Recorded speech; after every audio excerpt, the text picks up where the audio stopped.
Muy buenas noches. Estamos aquí nuevamente en transición, en una semana marcada por la muerte, los entretelones y bueno, las distintas incidencias que se dieron a partir del fallecimiento de Diego Armando Maradona.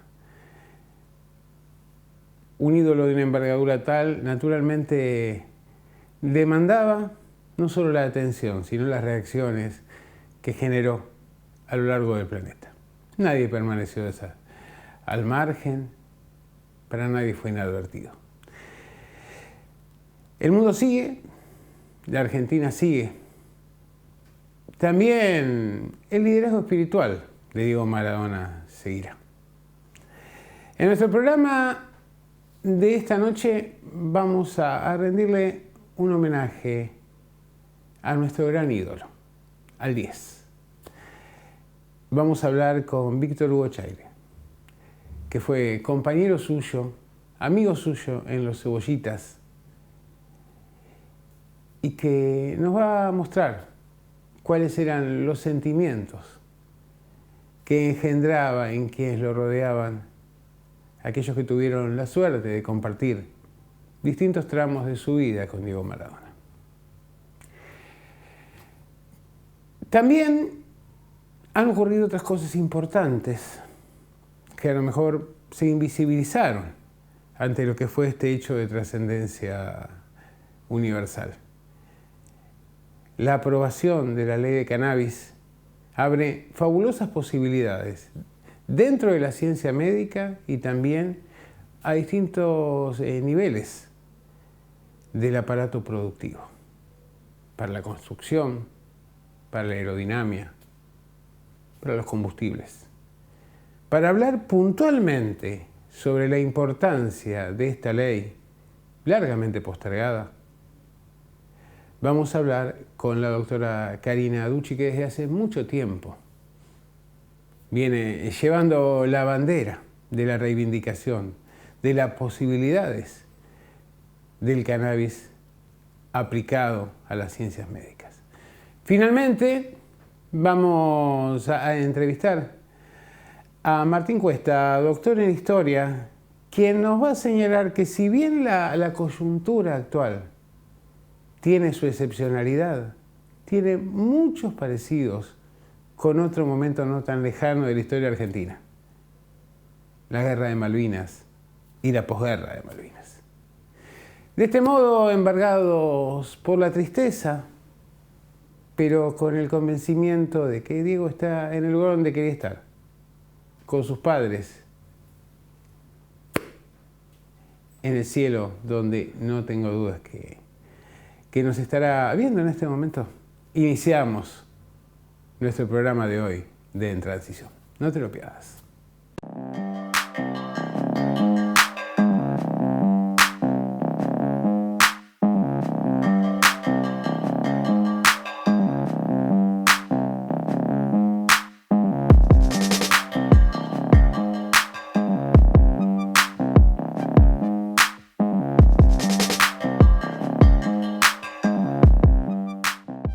La última semana ha quedado marcada por el deceso físico de Diego Armando Maradona. En torno a esto hubo una gran adhesión popular. Realmente nadie pudo permanecer indiferente respecto de la muerte del gran ídolo popular de la historia argentina. No se me ocurre equipararlo con nadie. Y también aparecieron algunas críticas, algunas interesadas y otras que de alguna manera se caracterizaron por su sesgo antipopular. Pero para recordar al Diego deportista, sabiendo que Diego fue mucho más que un deportista, estamos en comunicación con Víctor Hugo Chaire, quien compartió su etapa de Cebollitas y luego jugador en Argentinos Juniors, aquellos años que los que hemos tenido la suerte de ser hinchas de Argentinos Juniors y de haberlos visto jugando durante esos años dorados, realmente me parece que es muy importante su opinión y su comentario. Víctor Hugo, muy buenas noches, ¿cómo estás? ¿Qué tal? ¿Cómo va? Bien, acá estamos. Aquí La estamos, verdad me que, imagino que con que la enorme vida dolor. sigue. Y sí, sí, lamentablemente sí, porque cuesta digerir esto que está pasando, ¿no? Que ya pasó, pero realmente no se puede explicar. No se puede explicar que una persona así, siendo como era él, lo que le sucedió. ¿Qué va a hacer? Víctor Hugo, me interesa eso justamente, porque en realidad se ha hablado mucho sobre su trayectoria, sobre sus problemas, sobre su dependencia, pero me gustaría esto, ¿no? Que nos cuentes cómo era Diego realmente, porque se lo ve como alguien, como por un lado con un gran espíritu de liderazgo y por el otro lado como muy necesitado de afecto, ¿no? Eh, sí, ahora, digamos, yo te puedo contar lo que cuando lo conocí a él, es verdad, él estaba lleno de afecto por su familia, su papá, su mamá, el entorno que éramos nosotros. Era una gran familia los Cebollitas. Él siempre fue una persona muy alegre, muy divertida, no era tímido para nada. Si hablaba de timidez, sería el más tímido de todo, era yo. Pero lo que era él era, Bueno, aparte jugando no con se otra... notaba tanto eso, ¿eh? Viéndote jugar. ¿Eh? Viéndote jugar no se notaba tanto eso.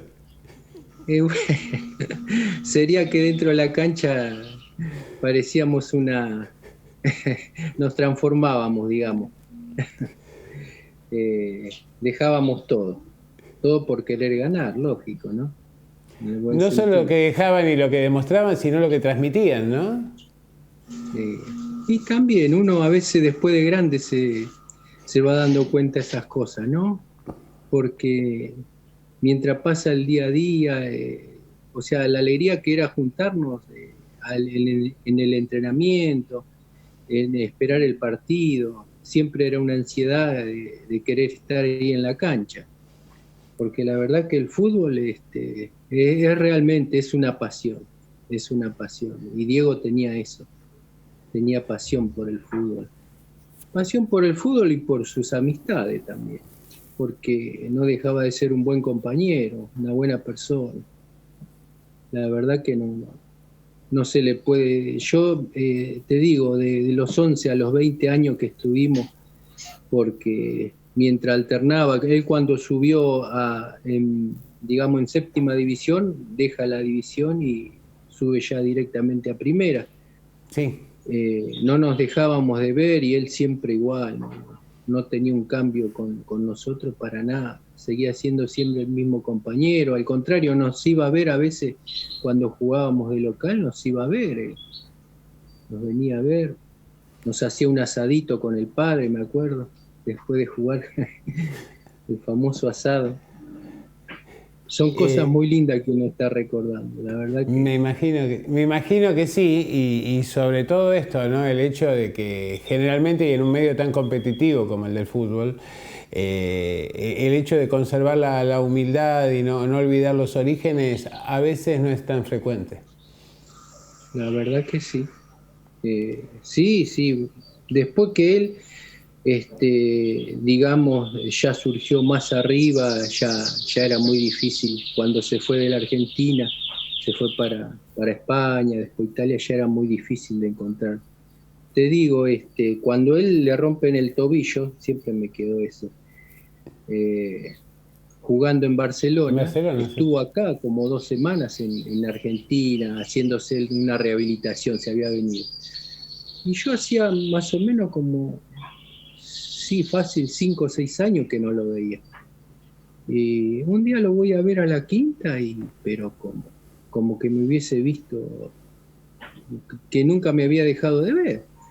Y va, aún más, me invitó a que venga a entrenar con él, entrenábamos con él a la tarde así, haciendo un poco de fútbol y cosas así. Aparte él hacía sus ejercicios rutinarios, ¿no? Que le daban, pero no dejaba de ser el Diego de siempre, ¿eh? El Y él en ese compañero. momento te comentó que si lo había impactado la experiencia de haber pasado por Boca, por el Barcelona, si había visto un mundo distinto, si le costaba integrarse ahí. Sí, de Boca sí hablamos que tenía todo lo que va, digamos, ¿no? Las preguntas que uno hace, cómo te sentías con este, con el otro. No, él no tenía problema con ninguno. Él no tenía problema con ninguno. Contaba que en Boca la pasó muy bien, ¿no? Y bueno, después en Barcelona sí le costaba un poco. O sea, el español es muy difícil en esa época. Cosas que No es el así, fútbol español de ahora, claro. Era más sí, no, muy duro. diferente. O sea que él Sí. no fue, digamos, no fue hecho allá, como el caso de Messi, ¿no? Digamos, muy Sí. diferente a Tampoco tuvo lo la que era protección que tuvieron los jugadores después, no, en a esa partir de... época, la pucha. Mirá que para romperte un tobillo hay que medirlo bien, ¿eh? Y en la forma que... Y él nunca achicaba nada, ¿eh? Pero se ve que en ese momento fue descuidado, ni pensó que ese tipo se le iba a tirar de esa manera a romperle el Eh, tobillo. sí, con una Sí, impunidad absoluta, ¿no? Y te quería consultar sí, esto, sí. porque, a ver, aparecen muchas declaraciones de Diego diciendo que era hincha de Boca y demás. Pero yo recuerdo cuando, en la época de Cebollitas, en la época de Argentinos Juniors, que se comentaba por ahí de que, digamos, tal vez por su admiración por Ricardo Bocchini, tenía alguna simpatía más para Independiente que hacia Boca.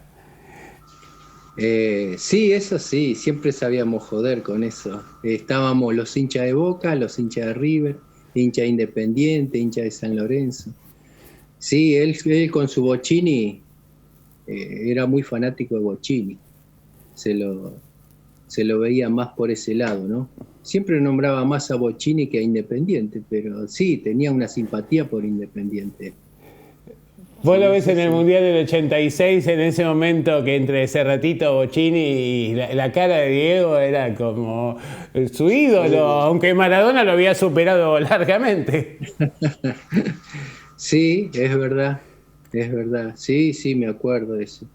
Aún más creo que él le dijo, bueno, maestro, entre a tocar la música o vamos al ritmo del compás, algo de eso le dijo. Sí, algo así que fue Sí, una sí, frase muy sonada. sí. ¿Y qué pasó con los cebollitas después? Bueno, yo sé más o menos, pero para nuestra audiencia, ¿por qué no pudo, a ver, continuarse esa mística? Si bien el club siempre tuvo una línea de fútbol antes y después de los cebollitas, pero ¿por qué ese grupo de cebollitas no pudo continuarse en el tiempo? Y creo que nos fuimos, yo siempre me quedó grabado lo que, la verdad me emociona un poco. Me imagino, y no es para menos. Sí, sí, la verdad que sí. Lo que nos decía Cornejo, porque Cornejo decía siempre que, muchachos, disfruten todo esto, esta amistad que tienen, que es muy lindo esto, porque para llegar van a ser uno, dos o tres, y nunca van a hablar de la amistad, sino van a hablar de lo material. Claro. La verdad que, ay Dios mío, digo, tenía tanta razón en eso. Y Cuando bueno, entra el dinero desaparece el juego, la diversión y hasta la amistad sí, muchas ¿no? veces. Pero, qué sé yo, gracias a Dios, nosotros hace ya como 40 y pico de años que nos, que nos seguimos viendo. Así los muchachos una vez por año nos reunimos, bueno, ahora por esto lo que pasó, pero una vez por año nos juntamos, no todos, pero una gran mayoría sí. Mirá Que vos. puede, o nos comunicamos, siempre estamos ahí. No deja de ser una familia, la verdad que sí. Qué notable eso, ¿no? Que con el paso del tiempo, pero además yo la verdad no recuerdo otro grupo de inferiores, como en este caso los cebollitas, que haya tenido tanta trascendencia y que no, y que de alguna manera siempre haya quedado en la retina de los que lo vimos jugar y de los que dicen haberlo visto, ¿no? Porque todo el mundo parece que los iba a ver a ustedes. Sí, es increíble, la verdad que no sé por qué quedó y sigue habiendo ese afecto así. Aún más, hay dos chicos, el caso de Chamán y Daliabona, que están afuera. Uno está en Estados Unidos y el otro está en España. Pero igual de vez en cuando llaman y estamos en contacto.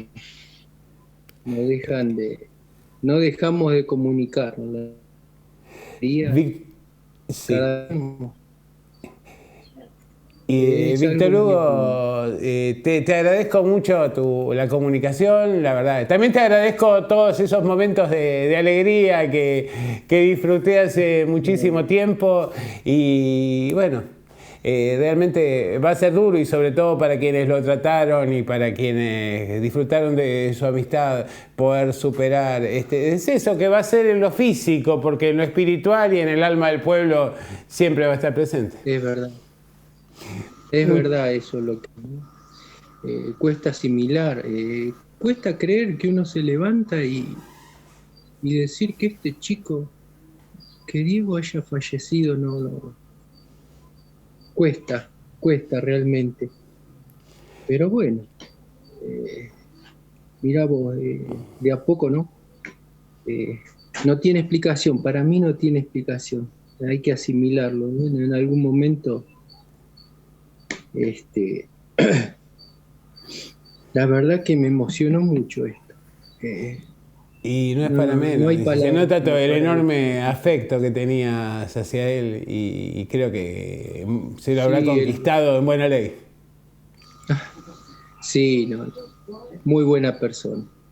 No solo él, todos los muchachos. La verdad que sí, Diego fue lo más grande, No me cabe futbolísticamente y duda de eso. personalmente. Víctor Hugo Chaile, te agradezco mucho esta comunicación y bueno, estaremos en contacto pronto.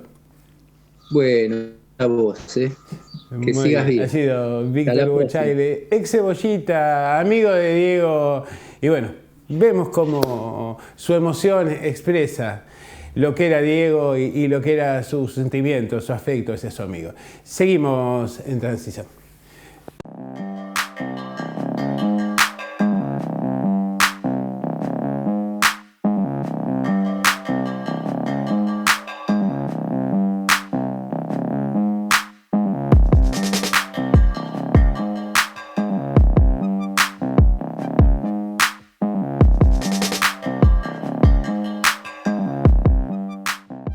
La última semana ha estado marcada por la desaparición física de Diego Maradona.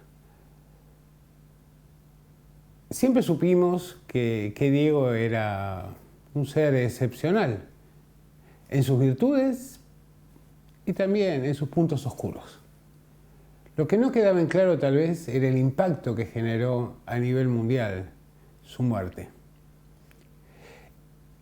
Realmente Diego Maradona fue mucho más que un jugador de fútbol, fue mucho más que un deportista, fue un ícono y también de alguna manera fue la expresión de la rebeldía a escala mundial. Las circunstancias de su muerte, oscuras tal vez todavía, van en consonancia con lo que fue su vida. Aparentemente siempre contradicciones, siempre situaciones difíciles, complicadas, una vida durante mucho tiempo al borde del abismo. Llegamos a creer que Diego era inmortal, hasta que en un momento, de golpe, la realidad nos sorprendió incrementó la dimensión del hombre, que había quedado tal vez oculta detrás del mito. Uno cuando ve los videos, sus intervenciones, a lo largo de más de una década, de la última, ve a un Diego que aparentemente transita una situación de declive, con sus afectos que no le pagaron de la manera que tal vez él hubiera deseado, con un entorno que lo mantenía aislado, con algo que pasó a lo largo de toda su carrera, que fue el hecho de estar permanentemente perseguido por las cámaras, por la prensa, rodeado de afectos y también de detractores. Diego vino de un origen humilde y nunca se olvidó de ese lugar de donde provino, como Evita, como los grandes.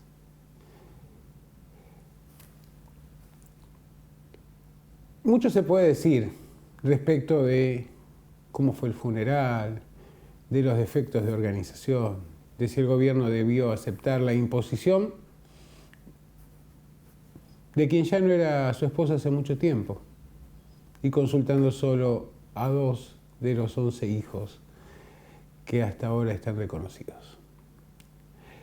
Con el diario del día después se pueden hacer muchas críticas, pero hacer hincapié en esto creo que de alguna manera es apartar del centro de la escena al propio protagonista.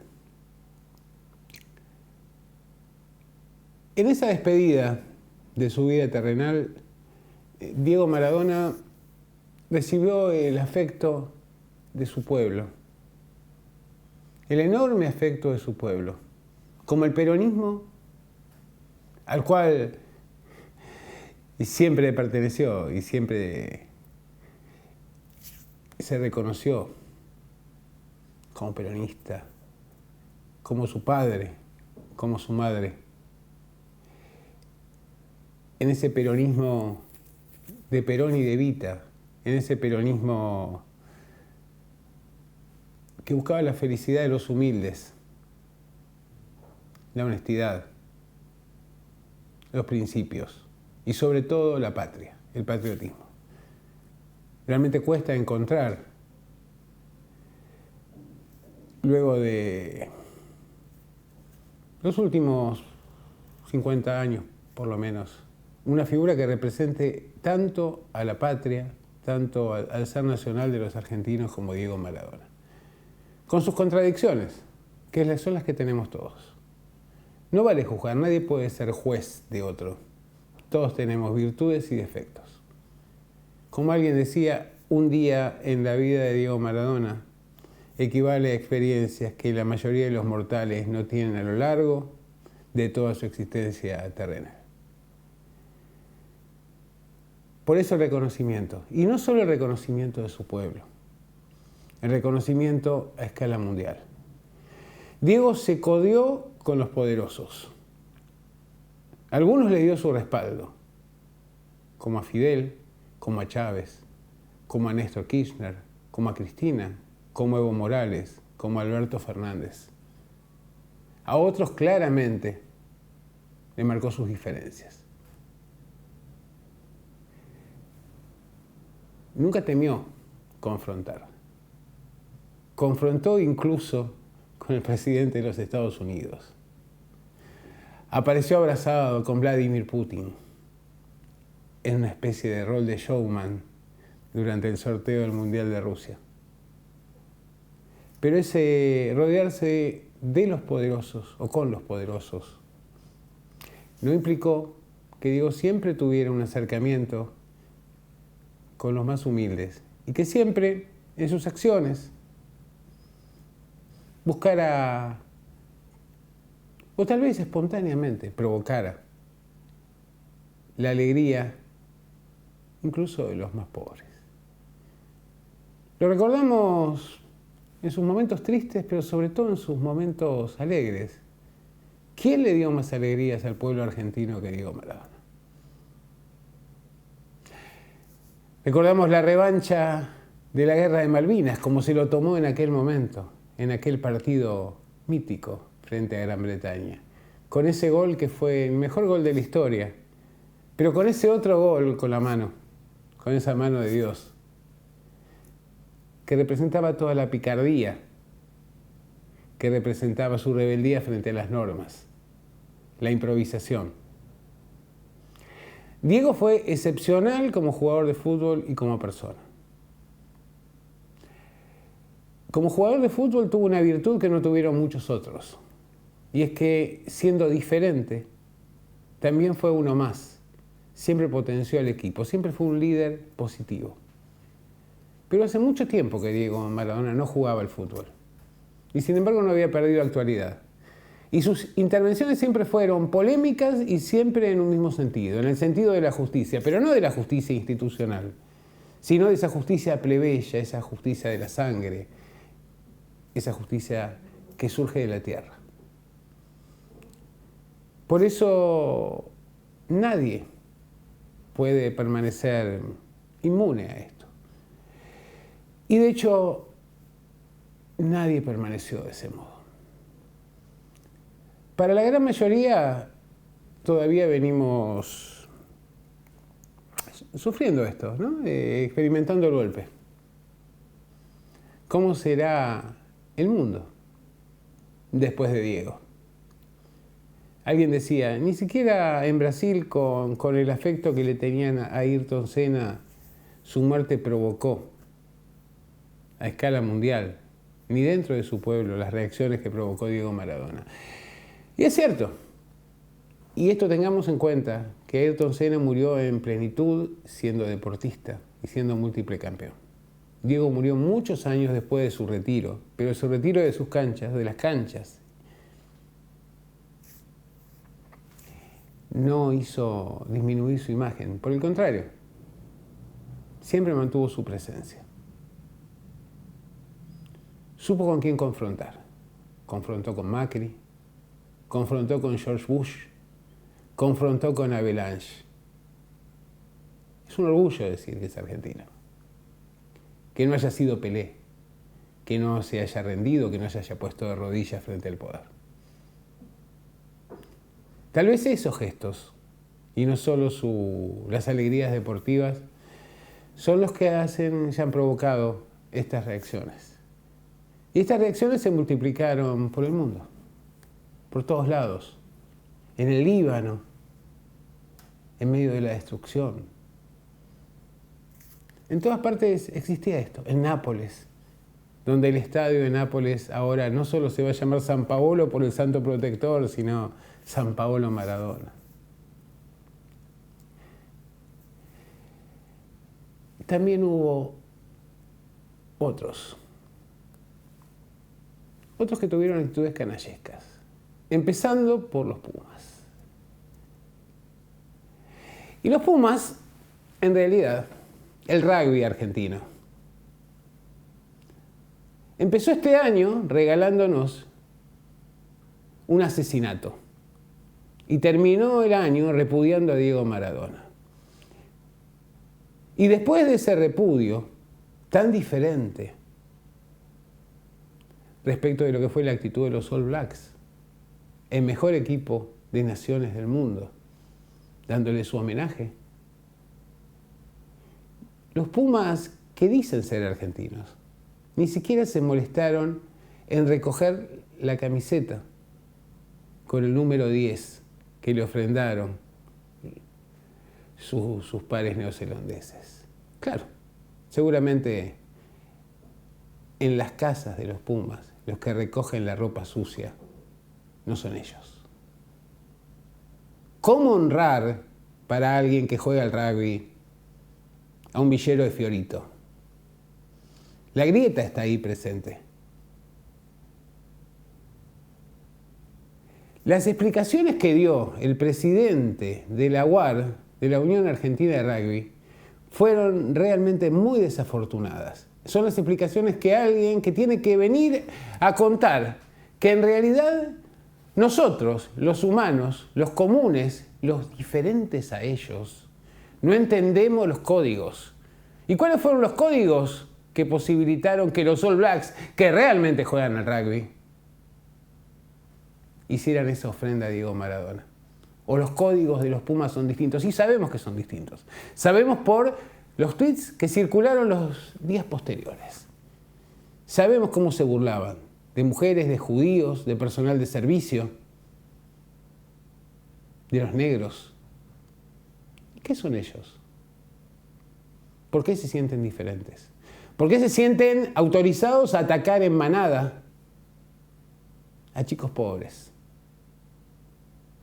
Esta es la sociedad que queremos. Esta es una sociedad democrática. ¿Es posible liquidar la grieta cuando existen estos seres antisociales e inmorales que nos rodean? La muerte de Diego, con su rebeldía, también sacó a la luz esta fractura. El rugby argentino no es así desde ahora. Ha sido así desde siempre. Pero Diego, entre sus tantos méritos, tuvo el de sacar a la luz esto. Y ahí vemos qué pasó. Ese presidente de la UAR, que no sabía cómo explicar lo que había pasado y lo adjudicó al desconocimiento que teníamos nosotros, terminó quitándole la capitanía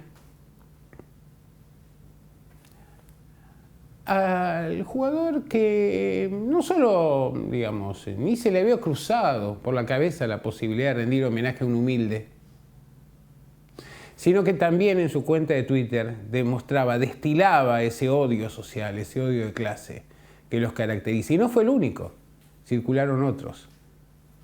¿Qué hizo la Unión Argentina de Rugby? Tal vez, dicen esas malas lenguas que a menudo están muy bien informadas, cuando salió el video de aclaración de los Pumas, no fue por una decisión propia o por haber tomado conciencia de la magnitud de lo que habían hecho. Fue por presión de su sponsor, que sabe que nunca más va a vender una camiseta. Y que cuando los argentinos compren una camiseta de rugby, no los argentinos que juegan al rugby, los argentinos de verdad, tal vez compren la de los All Blacks. Separaron al capitán, le quitaron la capitanía. Separaron a otros jugadores que también habían hecho ese tipo de publicaciones en Twitter.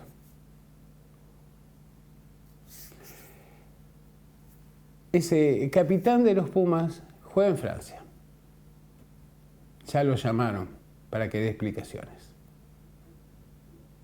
La Unión Argentina de Rugby no lo hubiera llamado. Tal vez lo hubiera condecorado. Y aquí está el punto, ¿no? ¿Por qué razón un deporte, si lo queremos considerar un deporte, impone esta clase de ritos de inicio para el desarrollo de la actividad? ¿Por qué obliga incluso a los que no son ricos, que practican ese deporte, a sentirse diferentes, a despreciar al conjunto? Aquí hay un gran problema. Es un problema que atraviesa la sociedad argentina. Entre una gran mayoría, plebeya y democrática, y una pequeña minoría, que se cree formando parte de un orden cosmopolita en el cual ocupa el lugar de la servidumbre y descarga todo su odio social sobre el pueblo sobre el cual se han levantado sus fortunas y su poder. Diego nos mostró las contradicciones de nuestra sociedad. Las sacó a la luz.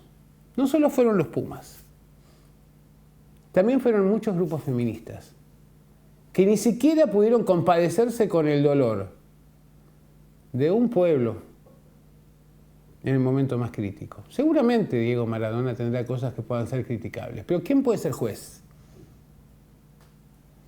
Recordemos aquel precepto bíblico, ¿no? Quien esté libre de pecado, que arroje la primera piedra. Es el momento de plantear principios de reivindicación de género o de cualquier otro tipo con un cadáver caliente, con un pueblo sufriente y experimentando el golpe. Si alguien pretende que su causa sea popular, ese no es el camino. Diego Maradona se nos fue, Se nos fue físicamente, hacía mucho tiempo que Diego Maradona no era el mismo, y esto lo dicen quienes lo conocen. Había perdido tal vez la voluntad de vivir. Despreciado por quienes ahora seguramente se despedazarán luchando por su herencia. Ni siquiera fueron capaces de acompañarlo pocos días atrás cuando cumplió 60 años. Ahora todos se abrogan ser los dueños de Maradona, o las dueñas de Maradona. No lo trataron de ese modo. Alguien que dio tanto por su sociedad, con sus contradicciones, con sus falencias, y esto creo que las falencias de alguien incrementan los méritos, porque realmente alguien perfecto difícilmente encuentra esfuerzo. Se han dicho barbaridades, como que, que era desafecto al entrenamiento, a la práctica. Diego nunca fue así, y esto lo pueden corroborar quienes lo conocen. Se esforzaba permanentemente, practicaba. Bueno, luego tuvo la desgracia de caer en la órbita de la droga, como muchos. Y así le fue. Como él reconocía, no llegó a ser el jugador que podría haber sido.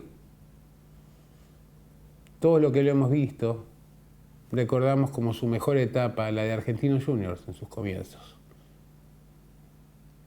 Ese Diego alegre, ese Diego feliz. El viaje a Europa significó también condicionamientos, una zancadilla. Y pese a esto, sigo adelante. En un autorreportaje de hace unos cuantos años, Diego Maradona, en la noche del 10, se preguntaba a sí mismo qué inscripción le gustaría tener en su tumba. Nadie reflexiona sobre su muerte si no la ve cercana, y esto hace prácticamente 15 años. Y él se contestaba que la frase que él quería era gracias a la pelota. Tal vez en el campo de juego, en lugar de sus grandes triunfos y donde sufrió las mayores injusticias, o muchas de ellas, era donde Diego se sentía feliz. El epitafio que yo elegiría seguramente era que así nació, vivió y murió alguien que siempre fue fiel a sus principios, que nunca olvidó de dónde vino y que siempre se comprometió con los más débiles. Pero respetamos su voluntad y por eso nosotros también decimos gracias a la pelota. Chau, Diego. No estarás físicamente, pero tu recuerdo siempre va a ser eterno.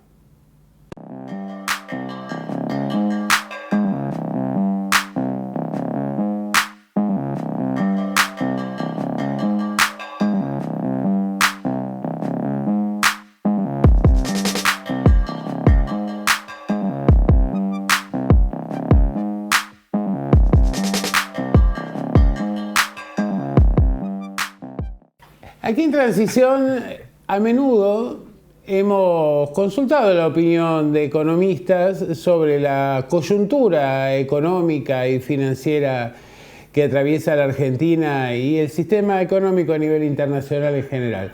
Pero me parece oportuno hacer un poco de historia, ¿no? Analizar qué nos pasó desde la Guerra de las Malvinas hasta ahora y que hace que esta coyuntura actual tenga características muy particulares.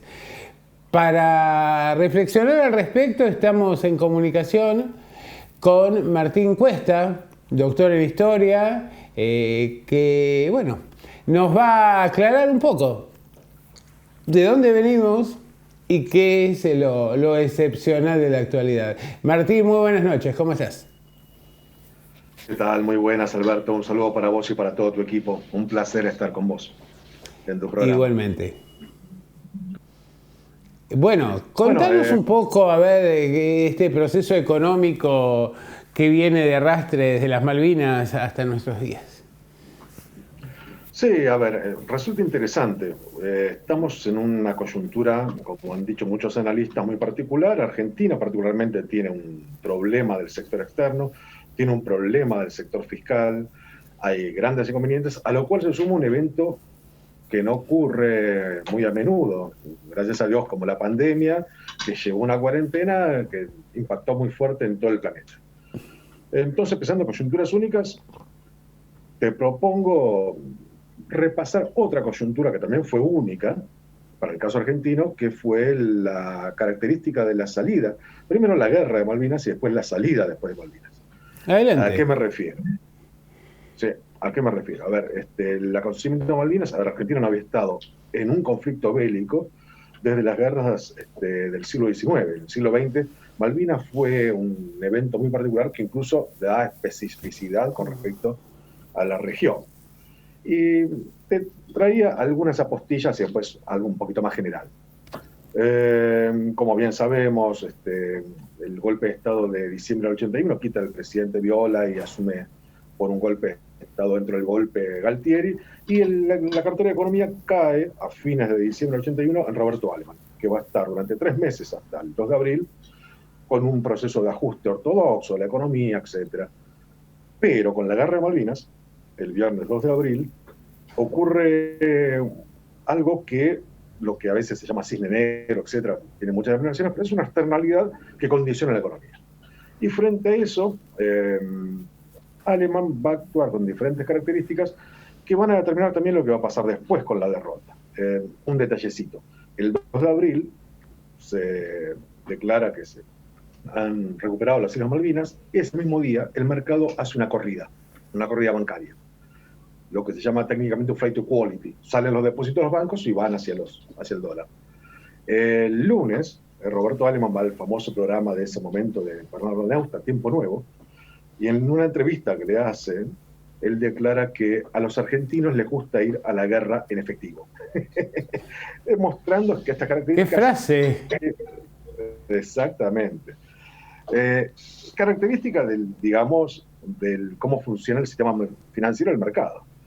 Aleman va a tomar medidas heterodoxas para frenar esta sangría de dólares y esta salida de depósitos, la va a controlar durante la guerra. Durante la guerra vamos a tener básicamente un problema externo muy serio, el bloqueo, una tradición también desde el siglo XIX, que frente a un conflicto bélico se bloquea el comercio exterior argentino por parte de Inglaterra primero, después de la Comunidad Económica Europea, que era la alianza económica de ese momento europea, con lo cual los mercados argentinos van a tener problemas.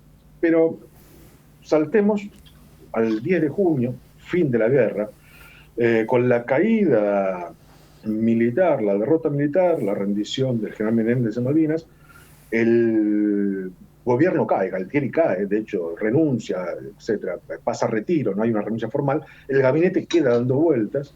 En ese vacío de poder, la crisis económica que durante la guerra más o menos se había llevado, tratando de soslayar los problemas, cae estrepitosamente. ¿Por qué? Durante la guerra hubo un problema del sector externo, de balanza comercial. Y había implícito un problema de balanza de pagos, no se pagaron los intereses ni amortizaciones de la deuda, y había quedado todo pospuesto. Con la derrota y la caída, hay un proceso de derrumbe del sistema financiero, nuevamente lo que había pasado el 2 de abril, pero una cantidad mucho mayor, que se desplaza hacia los dólares, cae la reserva del central, y en ese contexto de emergencia asume Vignone, y también con una característica especial. Vignone asume a fines de junio, principios de julio del 82, con la conciencia de que es un gobierno de transición. Y en esto quería hacer hincapié. Porque el primer gabinete económico va a estar con Danilo Pastore a cargo de Economía, y Cavallo va a ser el presidente del Banco Central. Va a haber una serie de medidas, algunos hablan del Santo Cavallo Day, cuando genera una bruta devaluación y transferencia de recursos, etc. Pastore va a tratar de llevar los problemas de la economía, que eran claros: problema externo, problema interno, déficit fiscal y una inflación que se dispara muy fuerte con la derrota. Los efectos de la derrota a lo largo del tiempo se miden con mucha más fuerza. O sea, la confianza se cayó y se derrumbó el sistema financiero y gran parte del sistema económico. Al mes, en agosto, por problemas políticos, cae Pastore, cae Cavallo, y van a asumir Economía Hueve, que allá había sido ministro de transición, dictaduras previas, por ejemplo la de Lanuse, y González del Solar va a tomar el Banco Central. Problemas que se encuentran. Problema externo, déficit de balanza comercial. Problemas de balanza de pagos por el peso de los intereses de la deuda, que eran una gran parte de las exportaciones. Déficit fiscal en crecimiento, inflación en crecimiento y caída de la recaudación fiscal. La pérdida de legitimidad genera que la recaudación de impuestos también se derrumbe. Eran un gobierno de transición y eran conscientes. Lo primero que trataron de hacer es renegociar la deuda, con poco de éxito. Hay una anécdota que les recomiendo buscar de González del Solar, que va preso, porque un juez de Santa Cruz lo mete preso porque en la negociación de la deuda entendió este juez que había una traición a la patria, así que González del Solar creo que estuvo casi una semana en prisión. Luego, mirá vos si los demás jueces hubieran entendido lo mismo en el futuro. Exactamente. Bueno, y el caso de Pinto Kramer, este juez de Santa Cruz, mete preso a González del Solar, apenas llega de Canadá, baja del avión, la policía lo agarra, lo pone otro avión, lo lleva a Santa Cruz, porque lo que había hecho era la negociación de la deuda de aerolíneas que estaba en default, renegociarla poniendo como sede de litigio Nueva York. Ajá. Y para Pinto Kramer, colocar la sede de esos nuevos bonos soberanos en el exterior era traición a la patria. Bueno, otra historia. Pero quería señalar, Güell y González del Solar tratan de llevar negociaciones con el FMI. Recién a fines del 82 se consigue un stand-by con el FMI.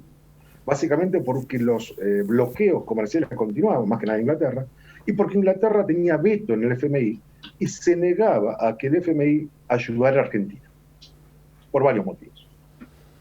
Esto nos pone en el contexto del año 83. Claramente es transición. ¿Cómo soluciona Güell el problema de una economía en recesión, con problemas externos, problemas internos, déficit fiscal e inflación? Gasto público. Aumenta el gasto, generando inflación, y con algunos créditos del FMI y renegociación de la deuda, tiene algunos dólares como para ir cambiando el temporal. Ahora, muy bien, la espiral inflacionaria del año 83, acompañando el aumento del gasto público, también de la emisión monetaria, va a llevar a una situación bastante crítica, que a nivel político tiene todo lo que fue la transición. Las elecciones que se llevan adelante en octubre van a descomprimir un poco el ánimo económico, pero una vez que ha ganado Alfonsín en esas elecciones en octubre, se vuelve a disparar la inflación y la desconfianza. De hecho, la recaudación fiscal continúa bajando. Ese fin de transición va a obligar que Viñone adelante el traspaso de mando programado para enero al 10 de diciembre del año 83, del cual dentro de poco vamos a celebrar un nuevo aniversario, en que Viñone traspasa el mando a Alfonsín obligadamente frente al derrumbe de todas las características de esta economía. Esa es la pesada herencia que va a dejar el proceso, de la cual Alfonsín en el 84 y parte del 85 va a tratar de capear el temporal de la mejor manera posible, y recién va a tener una vía de solución en el 85 con el plan actual. Quería traer a colación este recuerdo de otro evento único con consecuencias severas para la economía, como parece que vamos a tener nosotros con la pandemia de hoy en día. ¿Y cómo harías sintéticamente el análisis de la excepcionalidad de la coyuntura actual?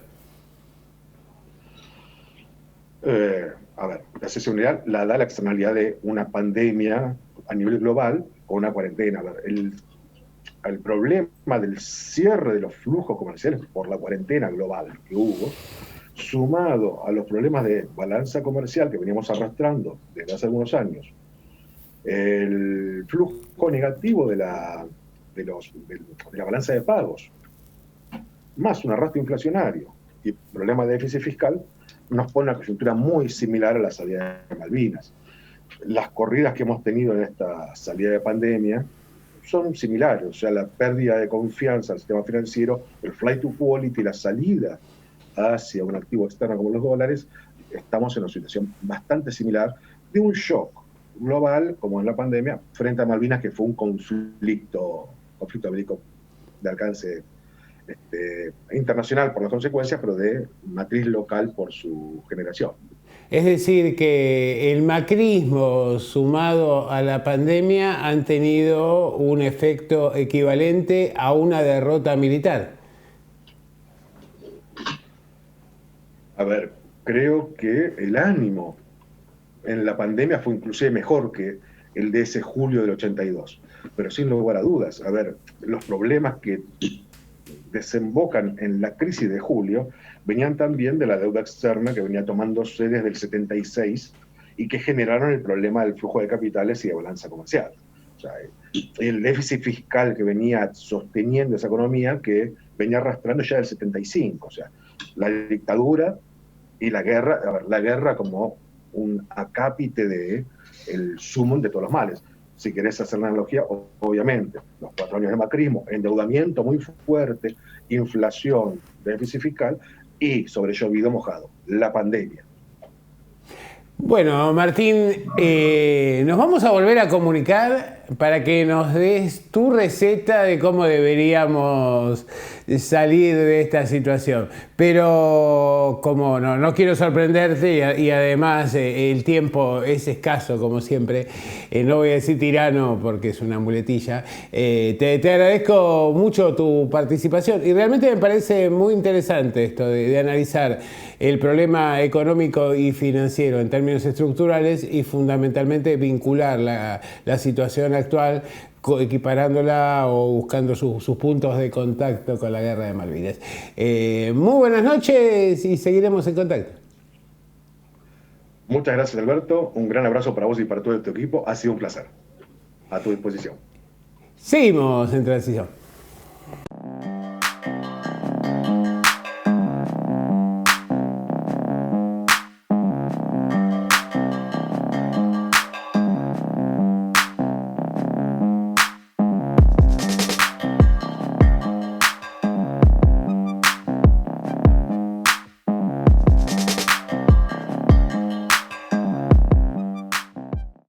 En la última semana ha habido novedades muy importantes respecto del cannabis medicinal a partir de la sanción de una ley largamente retardada. Y para interiorizarnos un poco sobre lo que implica la sanción de esta ley y la potencialidad del cannabis medicinal, estamos en comunicación con la doctora Karina Anducci. ¿Cómo estás, Karina? Muy buenas noches. Hola, ¿qué tal, Alberto? ¿Cómo están ustedes? Bueno, muchísimas gracias por la invitación. En estos últimos días, como vos bien dijiste, Argentina dio un salto enorme respecto a la ley del cannabis medicinal, la 27350. Esto demoró 3 años, pero hoy estamos posicionados entre los primeros países del mundo con acceso al cannabis medicinal. También tenemos que tomar dimensión de la valentía del presidente para llevar esto a cabo en un año tan difícil, ¿no?, por el tema de la pandemia del COVID a nivel mundial. Bueno, el cannabis, a ver, fue usado desde hace muchísimos años atrás, hace 6.000 años, no solamente como medicina, sino para hacer ropa, como comida, porque la semilla es muy rica en cuanto a vitaminas, minerales, etcétera. Fue utilizado por distintos pueblos de la antigüedad, ¿sí?, chinos, egipcios, etc. Y las propiedades del cannabis derivan de la interacción de todos los compuestos. Hay más de 480 moléculas diferentes. Hay una tabla de cannabinoides, ¿sí? Y el cannabis es pasible de ser, a ver, ¿cómo te puedo explicar? Con cannabis se pueden tratar 44 patologías diferentes, hasta ahora estudiadas. Hay muchos estudios de investigación y papers que avalan la investigación científica, ¿sí? No solamente se utiliza para medicina, el cannabis también se utiliza para hacer vestimenta, ¿sí?, para hacer fibras para ropa, para materiales de construcción, se hacen ladrillos con cáñamo, para papel. El primer billete de Uruguay fue de cáñamo y la primera bandera de Estados Unidos fue hecha con fibra de cáñamo también, como alimento, como combustible. Va a reemplazar la nafta, el gasoil actual. También se utiliza para hacer, hoy por hoy, partes de autos, Hace unos días sacaron un auto el 70% hecho con cáñamo y, por suerte, va a reemplazar la industria del plástico, tan contaminante para nosotros. Es decir, esta planta podemos tomarla como que podría ya salvar al planeta, la economía del planeta post pandemia. También quiero comentarles que no hay ninguna muerte por consumo de cannabis, por sobredosis de cannabis, pero sí hay una muerte cada 19 minutos por medicamentos prescriptos por nosotros los médicos, ¿sí? Ya en el 2017 el Senado convirtió en ley por unanimidad el uso del cannabis medicinal. La nueva norma fue aprobada sin debate en la Cámara Alta. Fue el 29 de marzo del 2017. Se plegó luego la legislatura porteña y después las universidades, algunas universidades. ¿Sí? Por ejemplo, la UBA, el Consejo Directivo de la Universidad de Agronomía, aprobó la creación de un grupo de estudio y trabajo sobre la temática. Bueno, ya en octubre de este año estábamos escuchando que era inminente la regulación del autocultivo y el 12 de noviembre del 2020 el gobierno legalizó el autocultivo para uso medicinal y el expendio de aceites en farmacias. Pero esta nueva reglamentación tiene puntos e ítems muy importantes que tienen que saber, ¿sí? La nueva reglamentación de la Ley 27350 permitirá el autocultivo y cultivo en red para quienes posean indicación médica, ¿sí? Favorece la producción pública y privada de preparados medicinales, terapéuticos y paliativos. Se va a utilizar como medicina paliativa también. Las farmacias podrán realizar preparados magistrales. Se crea el registro de programa de cannabis, ReproCan, para emitir autorización con fines medicinales, terapéuticos y o paliativos del dolor. O sea que vamos avanzando. Ya no es solamente para epilepsia refractaria. Se pueden inscribir pacientes, familiares o un tercero o una ONG con prescripción médica. Es decir, el abuelito que tiene dolor y no puede cultivar cannabis, ¿sí? Porque no sabe, porque no puede, porque no entiende o porque no le gusta y tiene un nieto que lo pueda cultivar mediante un registro con prescripción médica, van a poder cultivar. Las provincias adherentes podrán llevar sus propios registros. Se protege la confidencialidad de los datos personales, obviamente, conforme la Ley 25326, ¿sí? Utilizando las instancias regulatorias vigentes. Se impulsa la producción pública mediante laboratorios nucleados en la ANLAB, que es la Agencia Nacional de Laboratorios Públicos, y se distribuirá a través de Banco Nacional de Drogas Oncológicas y o farmacias. En muchos hospitales hay bancos de drogas, ¿sí? Así que a través de esas entidades se va a distribuir. Se pueden realizar convenios con privados, ONG, instituciones científicas o académicas y organismos públicos con indicación médica. También se podrán adquirir productos elaborados en el país o importados, o formulaciones magistrales elaboradas, obviamente, como dijimos antes, en las farmacias. Esto es muy importante. Las personas sin cobertura de salud se les dará en forma gratuita. Se promueve la investigación por parte del CONICET, universidades, ONG, sociedades científicas e instituciones académicas. Y si la investigación no es de tipo clínico aplicado y la realiza una universidad u organismo de ciencia y técnica, no requieren autorización del Ministerio de Salud. Así que bueno, esos puntos son muy importantes para que la gente lo sepa. Siempre, siempre, siempre tienen que tener prescripción médica, ¿sí? Con lo cual, nos lleva a pensar que los médicos van a tener que aprender endocannabinología, que yo lo vengo diciendo hace muchísimo tiempo ya. Aprendan endocannabinología. El médico que no sabe qué es el sistema endocannabinoide, hoy por hoy, siglo XXI, es como si no saber, qué sé yo, qué es el sistema cardiovascular, ¿sí? Así que bueno, van a tener que reformular un montón de cosas a nivel académico y van a tener que aprender muchísimo de esto, porque el único acceso es con prescripción médica.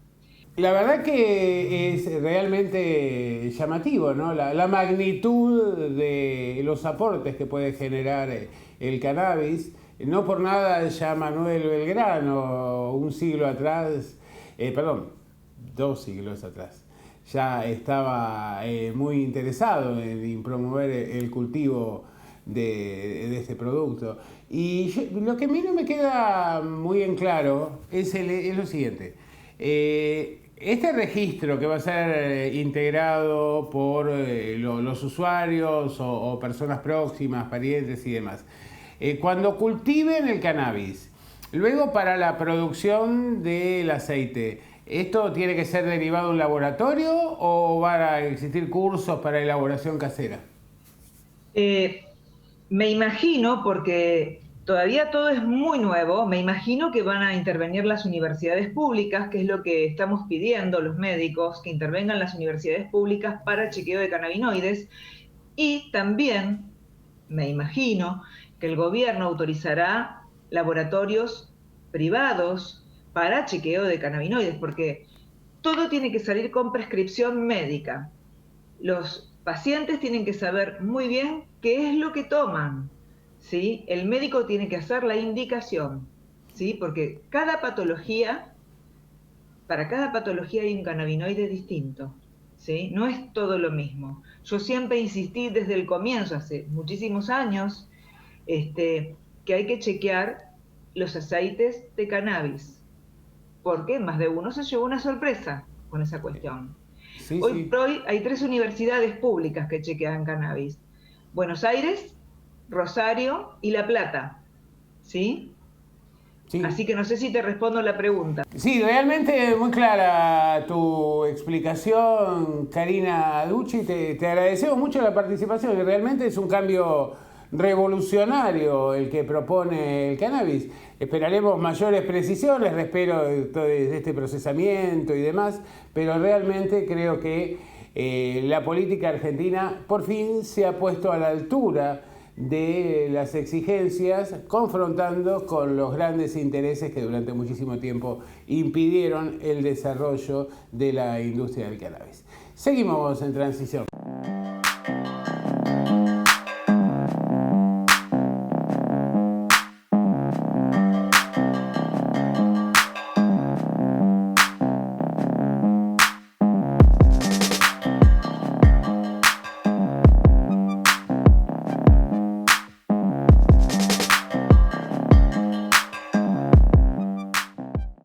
De este modo ponemos punto final a un nuevo programa de En Transición, un programa extraño, atravesado por la melancolía, por la nostalgia, por la tristeza, por el sentimiento colectivo que provocó la muerte de Diego Maradona. No solo por Diego Maradona en sí, sino porque todo lo que significó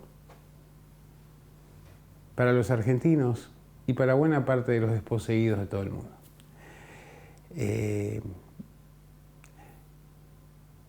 Esperemos que su deceso nos ayude a mantener vivo su ejemplo. Y no me refiero a lo que algunos interesados o cínicos puedan marcar respecto de lo que pueden haber sido algunos deslices en su vida privada era suya.